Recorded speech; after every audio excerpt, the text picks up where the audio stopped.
Hello दोस्तों, स्वागत है एक बार फिर से आप सभी का हमारे यूट्यूब चैनल एसएस इलेक्ट्रिशियन पर। आज की वीडियो में हम देखने वाले हैं सिंगल डोर फ्रिज से रिलेटेड सभी समस्याएं और उनके समाधान के बारे में। तो ये वीडियो खास तौर से उन सभी टेक्नीशियन के लिए बहुत ही हेल्पफुल होने वाली है जो लोग फ्रिज रिपेयरिंग का काम करते हैं या फिर सीखना चाहते हैं या फिर सीख रहे हैं, उनके लिए बहुत ही हेल्पफुल ये वीडियो होने वाली है। तो वीडियो को अंत तक जरूर देखिएगा, क्योंकि यहाँ पर हमने कुल मिलाकर 20 फॉल्ट के बारे में लिखा हुआ है और इसके अतिरिक्त कोई अन्य फॉल्ट नहीं आते हैं। अगर फिर भी आपको लगता है कि इसके अतिरिक्त कोई फॉल्ट आ रहा है तो आप उसे कमेंट बॉक्स में कमेंट करिएगा, हम उनका सलूशन जरूर देंगे। यहां पर देखिए, कुल 20 फॉल्टों के बारे में हम एक ही वीडियो में डिस्कस नहीं कर सकते, क्योंकि यहां पर 20 फॉल्ट के बारे में अगर डिस्कस करेंगे तो वीडियो लगभग 1 से 1.5 घंटे की हो जाएगी, तो वीडियो बहुत ही लेंदी हो जाएगी। इसलिए हम एक वीडियो में 5 फॉल्ट के बारे में डिस्कस करेंगे। इस प्रकार से हमारी कुल मिलाकर 4 वीडियो इस फॉल्ट के ऊपर होंगी। तो यहां पर देखिए, सबसे पहले हम 5 फॉल्ट के बारे में इस वीडियो में डिस्कस करने वाले, जो सीरियल नंबर से होंगे।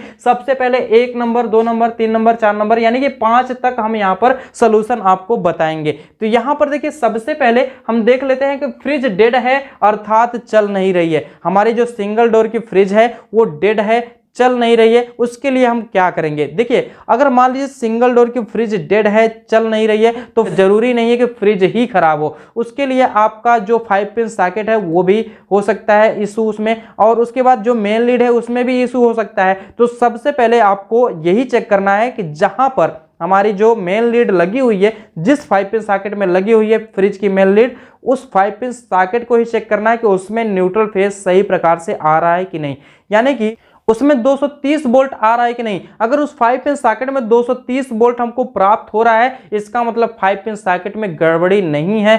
आगे हमको चेक करना पड़ेगा। आगे का मतलब कि हमारी मेन लीड जो होगी फ्रिज की, उसको चेक करना पड़ेगा। तो मेन लीड को हम 5 पिन सॉकेट में लगा देंगे, और लगाने के बाद जो मेन लीड का जो दूसरा छोर होगा, जो हमारी फ्रिज तक गया होगा, वहां पर न्यूट्रल फेज का जो तार है उसमें हमको चेक करना पड़ेगा कि न्यूट्रल फेज आ रहा है कि नहीं। इसके लिए आपको एक बल्ब होल्डर ले लेना होगा, और बल्ब होल्डर को सटा सटा के आप चेक कर सकते हैं। आप 5 पिन सॉकेट में भी चेक कर सकते हैं। उसके बाद मेन लीड का जो अंतिम छोर होगा, वहां भी न्यूट्रल फेज तो आ ही रहा होगा। अगर मेन लीड सही होगी तो वहां पर भी आप बल्ब होल्डर लेकर चेक कर सकते हैं। अगर हमारा बल्ब जल रहा है तो हमारा मेन लीड सही होगा, बल्ब नहीं जल रहा है तो मेन लीड सही नहीं होगा।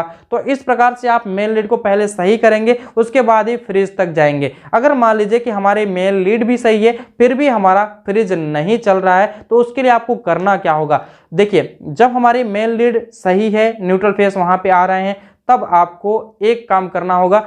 हम जो कंप्रेसर लगाए हैं ना फ्रिज में, वो कंप्रेसर का रिले ओएलपी आपको बाहर निकालना है। रिले ओएलपी बाहर निकालने के बाद कंप्रेसर को डायरेक्ट स्टार्ट करना है। अब कंप्रेसर को डायरेक्ट स्टार्ट करना कुछ लोग नहीं जानते हैं, तो हमारी बहुत सारी वीडियो इस टॉपिक पर पड़ चुके हैं, आप उसको जाकर वीडियो लिस्ट में देख सकते हैं। फिर भी मैं बता देता हूं कि उसको डायरेक्ट कैसे स्टार्ट करना है। सबसे पहले आपको करना क्या है, जो हमारी कंप्रेसर की कॉमन पिन होगी, या तो ऊपर होगी या तो नीचे होगी, पहले कॉमन वाले पिन पर जो हमारी मेन लीड का एक वायर है उसको लगा देना है। उसको लगा देंगे। लगाने के बाद जो हमारा मेन लीड का दूसरा वाला वायर है, उस दूसरे वाले वायर को हमारे कंप्रेसर के रनिंग वाले साइड में लगा देंगे। रनिंग वाले साइड में लगाने के बाद कोई हम टेस्टर या फिर एक वायर लेकर रनिंग से स्टार्टिंग वाइंडिंग पर शॉर्ट मार के हटा देंगे। तो कंप्रेसर अगर चलने वाला होगा, यानी कि कंप्रेसर अगर सही होगा तो वो चलेगा, नहीं सही होगा तो कंप्रेसर नहीं चलेगा। तो अगर मान लीजिए कंप्रेसर चल गया, कंप्रेसर चल जाने के बाद भी कूलिंग प्राप्त नहीं हो रही है,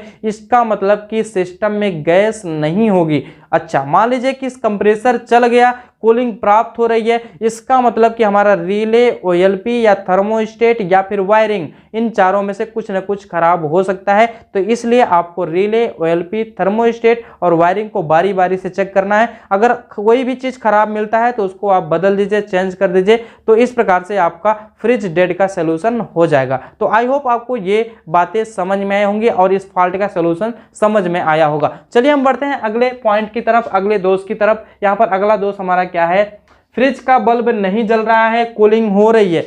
फ्रिज का बल्ब नहीं जल रहा है, कूलिंग हो रही है। इसका मतलब कि जो हमारा मैकेनिकल पार्ट है, compressor, condenser, filter, capillary tube, evaporator, ये सब सही है और फ्रिज में गैस भी है, तभी तो कूलिंग हो रही है। तो इसका मतलब कि हमारे इलेक्ट्रिकल सिस्टम में कोई ना कोई प्रॉब्लम है, वो भी इलेक्ट्रिकल सिस्टम में बल्ब से रिलेटेड प्रॉब्लम होगी, या फिर डोर स्विच से रिलेटेड प्रॉब्लम होगी, या फिर बल्ब और डोर स्विच के बीच में वायरिंग का इशू होगा।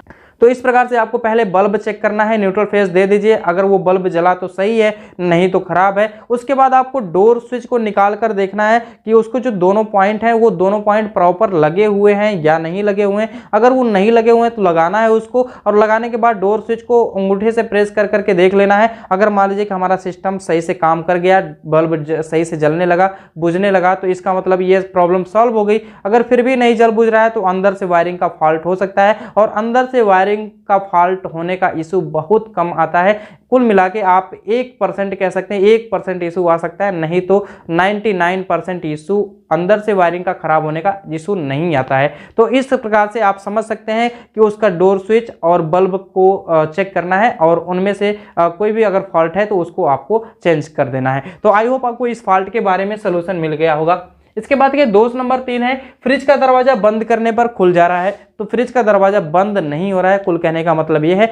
तो फ्रिज का दरवाजा बंद क्यों नहीं रहा, इसके लिए आपको जो फ्रिज में लगा हुआ ट्रे है उसको सही से एडजस्ट पहले कर लेना है। तो सही से अगर वो एडजस्ट हो गया फिर भी दरवाजा बंद नहीं हो रहा है, तो फ्रिज के दरवाजे पर लगा डोर गास्केट खराब हो सकता है। तो उस डोर गास्केट को आप चेंज कर दीजिए। डोर गास्केट को चेंज करने के बाद ये प्रॉब्लम आपकी दूर हो जाएगी। तो इस प्रकार से आपको तीसरे फॉल्ट का भी सलूशन मिल गया होगा। चलिए आगे चलते हैं। यहाँ पर दोष नंबर 4 है, फ्रिज का बल्ब डोर स्विच द्वारा बंद नहीं हो रहा है। फ्रिज का जो बल्ब है ना वो डोर स्विच द्वारा बंद नहीं हो रहा है, इसका मतलब वो लगातार जल रहा है। जब लगातार जल रहा है तो इसका मतलब क्या है, वायरिंग का कोई इशू होगा या फिर डोर स्विच का इशू होगा। तो इस प्रकार से आपको पहले डोर स्विच को बाहर निकालना है, और निकालने के बाद देख लेना है कि उसके जो इन और आउट वाले पॉइंट है दोनों कॉन्टेक्ट आपस में सटे तो नहीं है, इस चीज को चेक कर लेना है। और साथ ही साथ डोर स्विच को भी चेक कर लेना है कि डोर स्विच हमारी सही है या नहीं सही है। तो अगर आपका कोई भी फॉल्ट इसमें से मिलता है तो आप उसको चेंज कर देंगे, तो ये प्रॉब्लम आपकी दूर हो जाएगी।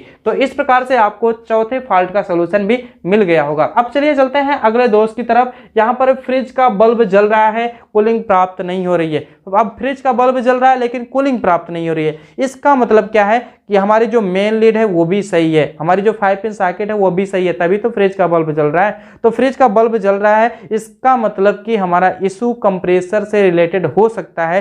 कंप्रेसर न चल रहा हो ये भी इशू हो सकता है। कंप्रेसर का रिले वेलपी खराब हो जिससे कंप्रेसर को न चला पा रही हो, ये भी इशू हो सकता है। और हो सकता है कंप्रेसर चल भी रहा है फिर भी कूलिंग नहीं हो रही, तो इसके लिए आपका गैस का न होना भी प्रॉब्लम हो सकती है। तो यहाँ पर सबसे पहले हम आपको बता दें, फ्रिज का जो बल्ब है वो जल रहा है, कूलिंग प्राप्त नहीं हो रही है, इसके लिए आपको क्या करना चाहिए। सबसे पहले आपको कंप्रेसर को चलाना होगा। कंप्रेसर कैसे चलेगा हम आपको बता देते हैं।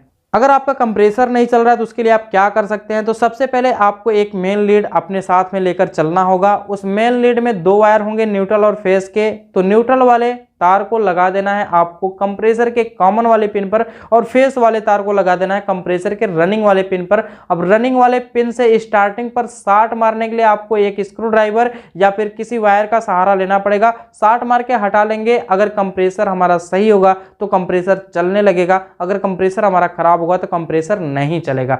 तो इस प्रकार से अगर मान लीजिए कि शॉर्ट मारने पर कंप्रेसर हमारा चल गया तो इशू किसका किसका हो सकता है, रिले का, ओएलपी का, थर्मोस्टेट का और वायरिंग का इशू हो सकता है। वायरिंग के इशू बहुत कम आते हैं, तो आपको थर्मोस्टेट, रिले, ओएलपी इन तीनों को चेक कर लेना है। इन तीनों को चेक करने के बाद जो भी खराब मिलता है उसको चेंज कर देना है, आपकी ये प्रॉब्लम दूर हो जाएगी। अच्छा, अगर मान लीजिए कंप्रेसर हम किसी तरह से चला भी दिए उसके बाद भी कूलिंग नहीं हो रही है, तो इसके लिए जिम्मेदार हो सकता है हमारा मैकेनिकल सिस्टम का लीकेज। यानी कि मैकेनिकल सिस्टम में कहीं पर लीकेज होगा जिसकी वजह से उस सिस्टम में गैस नहीं होगी और गैस उड़ गई होगी। जब गैस उड़ जाएगी तो वहां पर कूलिंग सिस्टम हमारा वर्क नहीं करेगा, हमारा इवापोरेटर ठंडा नहीं होगा। तो इस चीज को भी आपको देख लेना है। तो सबसे पहले हमने आपको बताया कि कंप्रेसर को ही चलाने की कोशिश करना है। अगर कंप्रेसर चल गया तब हम आगे की प्रॉब्लम को सॉल्व करेंगे, दूर करेंगे।